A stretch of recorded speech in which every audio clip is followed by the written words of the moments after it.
అక్షరాల 25 కోట్లు అడిగానండి శ్రీధర్ని. నేను నీకు ఉంపుడుగత్తగా ఉండలేనయ్యా. ఈ 1.5 సంవత్సరం నువ్వు నా దగ్గర ఆడిన అబద్ధాలకి, నాకు చేసిన మోసాలకి నమ్మించి నువ్వు నన్ను వాడుకున్నావు చూడు. 5 సార్లు కడుపు వచ్చి పోయింది చూడు. దానికి 25 కోట్లు కావాలనేసి నేను అడిగా. సాయంత్రం లోపు ఇస్తానన్నాడు. సాయంత్రం లోపు ఇవ్వకపోతే నమస్కారం.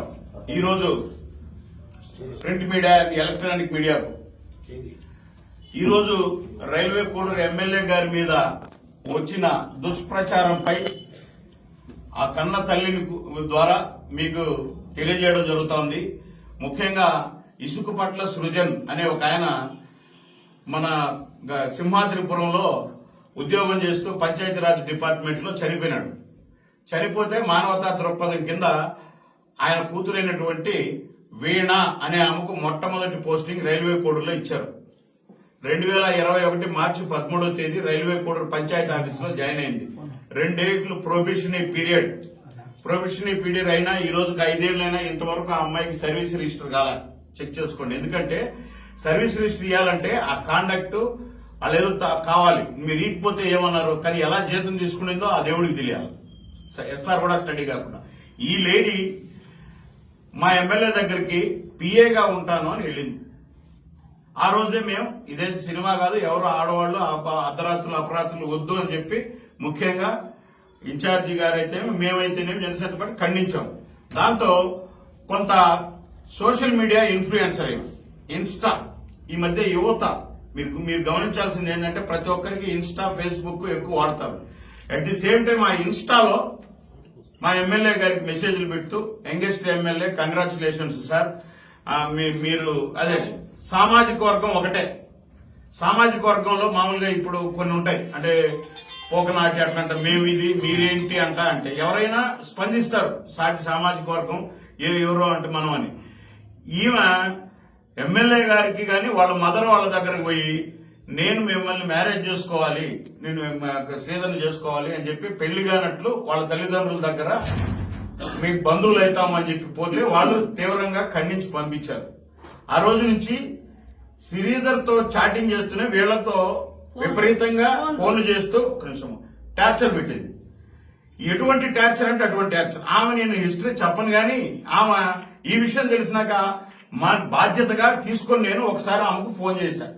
అమ్మాయి ఏంటిది ఇలా వస్తున్నాయి, ఇది ఒక ఎంప్లాయీగా చూసుకోండి అంటే ఆ అమ్మాయి దగ్గర నుంచి వచ్చిన ఆన్సర్ ఏం తెలుసా? అన్నా మీరు కూడా ఇంత ఎడ్యుకేటెడ్ గా ఉండి ఇట్లా మాట్లాడతారా? I have good husband with golden child అని చెప్పింది. నాకు ఒక మంచి భర్త ఉన్నారు. ఎవరంటే అమ్మమ్మ సారీ అమ్మ, బయట మాట్లాడుకుంటున్నారు కాబట్టి చెప్పాను, అలా కాదు అని చెప్పి ఒక ఆడబిడ్డగా చెప్పాను. తర్వాత ఇప్పుడు నేను మాట్లాడే అమ్మాయితో దాని తర్వాత ఈ స్టోరీ అంతా జరిగిన తర్వాత మీకేం కావాలని అడిగితే నాకు మ్యారేజ్ కావాలి, నేను సారీ టు సే ఆ పాప నాతో చెప్పింది. నేను టెక్నికల్ గా కూడా మాట్లాడుతున్నాను. నన్ను ఈ సాక్షి ఛానల్ నేను అడుగుతున్నా వైసీపీ వాళ్ళను, ఆ పాప చెప్పిన ఆడియోలు ఉన్నాయి, వీడియోలు ఉన్నాయి. మీకు దమ్ము ఉంటే ఎవరో నేను చర్చికి రమ్మని మీ ఛానల్కి పిలిచినా వస్తాను, ఏ ఛానల్కి పిలిచినా వస్తాను. సైంటిఫిక్ గా కూడా ఒక గైనకాలజిస్ట్ ని పిలిచి నిరూపించండి. మాతో ఛాలెంజ్లు చేసిన ఆడియోలు మా దగ్గర ఉన్నాయి. మాకు 5, 6 సార్లు 7 సార్లు ఈ సంవత్సరంలో నేను అదే సారీ చెప్తున్నా, ఒక ఆడబిడ్డగా జరిగింది అంటే అది హౌ ఇట్ ఈస్ పాసిబుల్ అని చెప్పి ఇవంతా ఫేక్ డీప్ వీడియో. నేనేం చేస్తానో చూడు, ఒక 100 సార్లు వార్నింగ్ ఇచ్చిన వీడియోలు ఉన్నాయి. ఆయనకు కాకుండా ఆయన స్పందించకపోతే మా అందరికీ నేను ఈ రోజే సాక్షికి పోతా, రేపు అక్కడికి పోతా అని చెప్పి ముందే చెప్పి పోయింది. ఈమె పెట్టిన కేసు రిజిస్టర్ అయింది దాదాపు 5-6 సెక్షన్ల కింద నాన్ బెయిలబుల్ కేసుగా. అలాగే ఒక విలేకరి పెట్టిన ఎఫ్ఐఆర్, ఈ 2 ఎఫ్ఐఆర్లు అయితే ఉద్యోగం ఉండదు. ఒక జర్నలిస్టు శంకర్రాజు అనే వ్యక్తి ఆయన మీద దాడి చేసింది. మీరు ఆయన మీద దాడి చేసినప్పుడు ఆయన మీద వాడిన భాష మీరు చూడండి. ఆయన మీద దాడి చేసినప్పుడు ఆయన వాడిన భాష ఇంటికి పిలిపించి ఒక రౌడీలాగా ఏ స్త్రీ మాట్లాడలేనట్టు బూతులు తిడుతూ ఆయన మీద అటాక్ చేసి కొట్టింది. ఇప్పుడు మళ్ళీ ఏం చేసింది, ఆమె మాట్లాడినటువంటి ఆడియో ఉంది నా దగ్గర. మేము ఏమనుకుంటున్నారు, మీరు డబ్బులు ఇస్తారా, లేకుంటే నా దగ్గర కొన్ని ప్రూఫ్స్ ఉన్నాయి, మిమ్మల్ని నేను వదలను అని చెప్తూ అని. సరే ఏం మాట్లాడిందంటే కొన్ని ఈ 1.5 సంవత్సరం నువ్వు నా దగ్గర ఆడిన అబద్ధాలకి, నాకు చేసిన మోసాలకి నమ్మించి నువ్వు నన్ను వాడుకున్నావు చూడు. 5 సార్లు కడుపు వచ్చి పోయింది చూడు. ఇదంతా ఒక ప్రీ ప్లాన్డ్ ఆడియో. 25 కోట్లు, అక్షరాలు 25 కోట్లు అడిగానండి.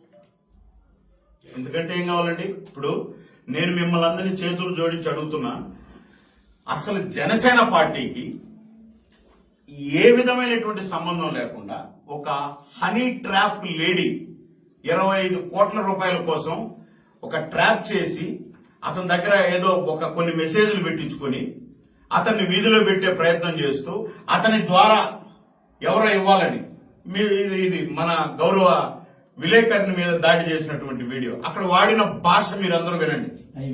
అంటే కాబట్టి నేనేం చెప్తున్నానంటే, ఈ 2 ఎఫ్ఐఆర్లు ఎప్పుడైనాయో వచ్చేసింది. తర్వాత నేను ఇంకోటి కూడా చెప్పదలుచుకున్నాను మీకు.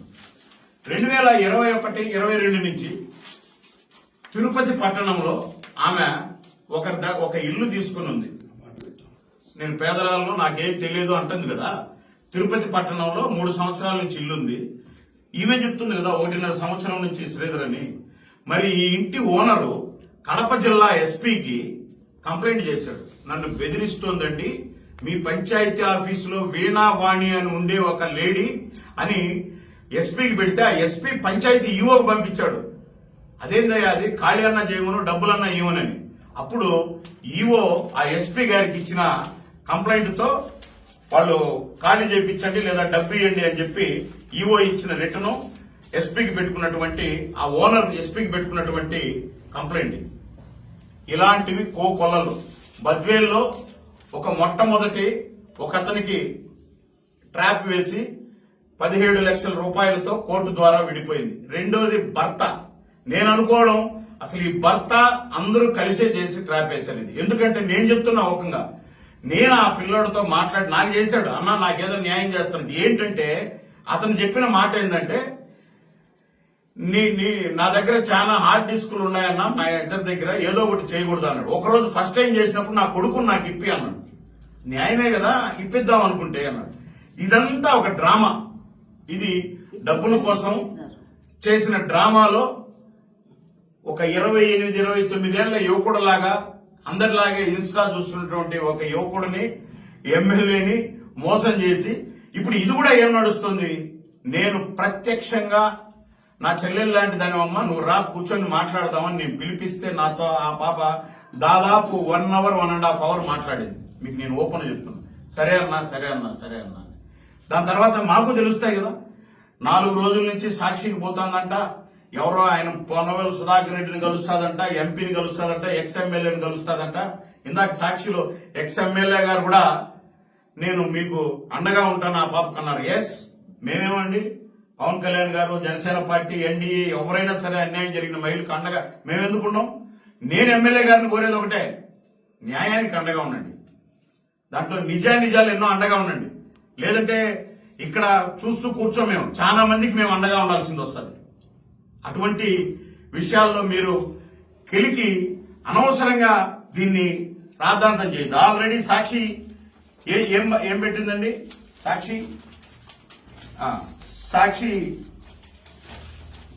ఫేస్బుక్ లో పరిచయాన్ని అలా చేసుకుని మహిళా ఉద్యోగులపై వేధింపు పర్యం. ఫేస్బుక్ లో